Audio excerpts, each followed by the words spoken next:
بسم الله الرحمن الرحيم وإذا ضربتم في الأرض فليس عليكم جناح أن تقصروا من الصلاة إن خفتم أن يفتنكم الذين كفروا إن الكافرين كانوا لكم عدوا مبينا وإذا كنت فيهم فأقمت لهم الصلاة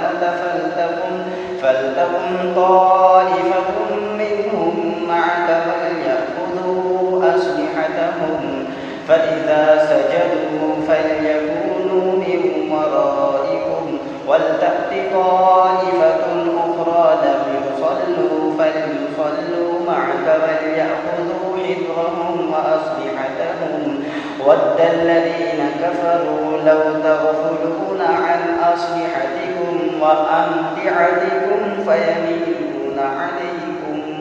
فيميلون عليكم ميلة واحدة ولا جناح عليكم إن كان بكم أذى من مطر أو كنتم مرضى أن تضعوا أسلحتكم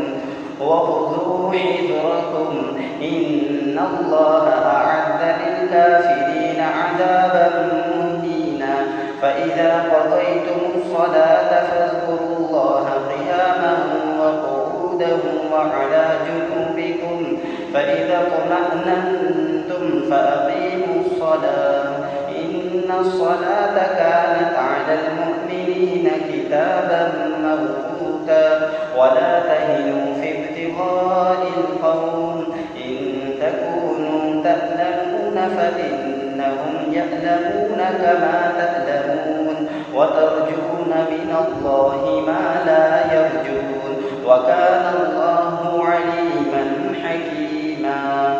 Surah An-Nisa, rukun number 15 complete.